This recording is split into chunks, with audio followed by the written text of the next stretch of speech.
এই বাজেটে ব্যবসায়ীদের জন্য কি রয়েছে এবং অর্থমন্ত্রী যেটি বলেছেন যে এই বাজেটকে তিনি বলেছেন জন আকাঙ্ক্ষার বাজেট, কিন্তু ব্যবসায়ী হিসেবে আপনার কি আসলে এই বাজেটে কতটুকু স্বস্তি পাচ্ছেন নাকি বৈশ্বিক মন্দা এবং গ্যাস বিদ্যুতের সংকটের মাঝে এই বিশাল বাজেট আপনাদের উপর আরো চাপ তৈরি করবে?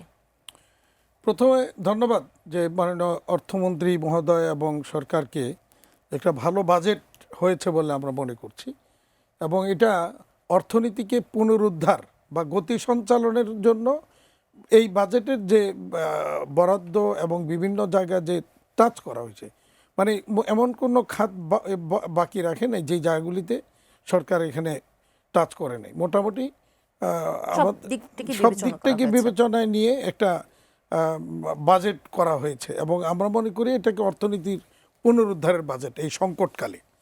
তো এই সংকটটাকে যাতে উত্তরণ ঘটাতে পারে সেরকম একটা বাজেটই দেওয়ার চেষ্টা করা হয়েছে। তবে শঙ্কার জায়গাটা হলো 9,38,000 কোটি টাকার বাজেটে 6,95,000 কোটি টাকার রাজস্ব আহরণের লক্ষ্যমাত্রা, এই জায়গাটা হলো শঙ্কার জায়গা। আচ্ছা, এবং আপনি যদি দেখেন যে এই বছরের যে 5,35,000 কোটি টাকার মানে রাজস্বের টার্গেট ছিল, সেখান থেকে কিন্তু এখন পর্যন্ত প্রথম 9 মাসের যে হিসাব তাতে কিন্তু 1,00,000 কোটি টাকার উপরে এখনো পিছিয়ে আছে টার্গেটের চেয়ে। তার মানে ধরেন 1,00,000 কোটি টাকা যদি পিছিয়ে থাকে, নতুন করে আরও প্রায় 1,60,000 কোটি টাকার অতিরিক্ত দেওয়া হয়েছে। তো সব কিছু মিলিয়ে প্রায় 2-2.5 লক্ষ কোটি টাকার উপরে যে মানে আনতে হবে। এইটা বর্তমানে ব্যবসা বাণিজ্যের আমাদের যে পজিশন, যে অবস্থা, এই অবস্থায় এটা অ্যাচিভ করাটা খুব কঠিন, চ্যালেঞ্জিং হবে। তো সেই জায়গাটাই আমাদের শঙ্কার জায়গা।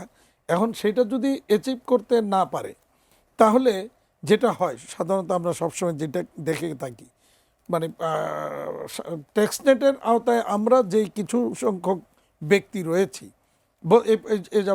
এই পর্যন্ত আমরা যেটা দেখেছি 32 লক্ষর মতো ট্যাক্স নেটের আওতায় রয়েছে। আর বাকি 1 কোটির উপরে টিনধারী লোক আছেন, তার মধ্যে বাকিরা রিটার্ন দাখিল করেন, ট্যাক্স দেন না।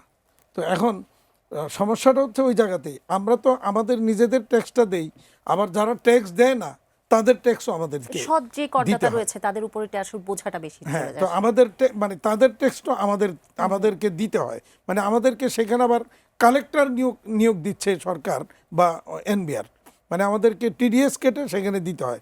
দ্যাট মিনস আমরা হলাম ওখানে কালেক্টর। তো এই জায়গাটাই আমাদের চরম আপত্তি ছিল। এবারের বাজেটে এইগুলির তেমন কোনো এই জায়গাটার সুরাহা করা হয়নি। তবে কিছু কিছু জায়গা যেটা আমরা চরম আপত্তি ছিল, এআইটি ফেরত না দেওয়া, সমন্বয় না করা, রিটার্ন না করা, এবারের বাজেটে সেই ব্যবস্থা কিন্তু রাখা হয়েছে।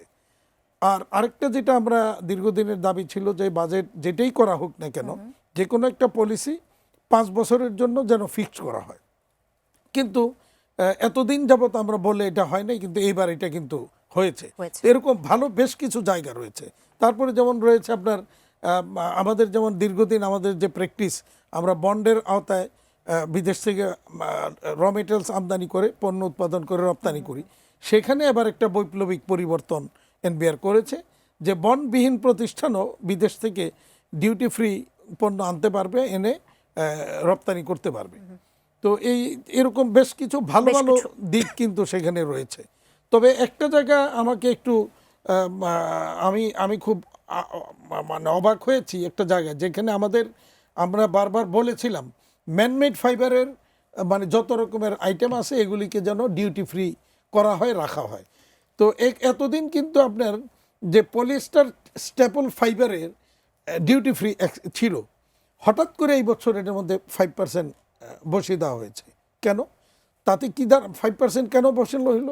খোঁজ নিয়ে জানা গেল যে ওখানে আপনার টিকে গ্রুপ, তো নাম জানেন আপনারা, টিকে গ্রুপ বাংলাদেশে এই পলিয়েস্টার স্টেপল ফাইবার উৎপাদন করে, সেটা মাত্র 200 টন তারা উৎপাদন করে পার ডে। কিন্তু বাংলাদেশের আমাদের এই রপ্তানি খাতে ডিমান্ড হচ্ছে, বা এটা বিটিএমের স্পিনিং মিল সংশ্লিষ্ট ব্যক্তিদের সাথে কথা বলে যেটা আমি তথ্য নিলাম, বাংলাদেশে প্রতিদিন এটা রিকোয়ারমেন্ট আছে 2,500 টনের মতো। তো সেখানে মাত্র 200 টন একজন উৎপাদন করে, তার জন্য তাকে সেফগার্ড দেওয়ার জন্য যে এই যে 5% ট্যাক্স বসাই দেওয়া হলো, তার মানে আমরা যেখানে অ্যাগ্রেসিভলি ম্যানমেড ফাইবারের দিকে যেতে চাচ্ছি সেই জায়গাটা কিন্তু সেটি বাধাগ্রস্ত আপনাদের হলো। শঙ্কা, এবং আপনারা বিশ্ববাজারে বলছেন যে বর্তমানে কটন প্রোডাক্টের চেয়ে ম্যানমেড ফাইবারের ডিমান্ড হচ্ছে 75%। তো সেই জায়গাটাতে আমরা কিন্তু পিছিয়ে আছি, কিছুটা আপনাদের কটনে আমরা স্ট্রং। জি। তো এই জায়গাটাতে যাওয়ার যে একটা আমরা রাস্তা খুঁজছিলাম সেখানে কিন্তু এটা বাধাগ্রস্ত হচ্ছে। আমার মনে হয় এনবিআর বা মন্ত্রী মহোদয় সহ এটা নিয়ে আমাদের একটু বসা দরকার যে হ্যাঁ দেশীয় উৎপাদনকে আমরা সেফগার্ড দিব, বাট কতটুকু দেশীয় মানে উৎপাদন আর কতটুকু আমার রিকোয়ারমেন্ট, সেখানে তাহলে তো সবাই ক্ষতিগ্রস্ত হবে।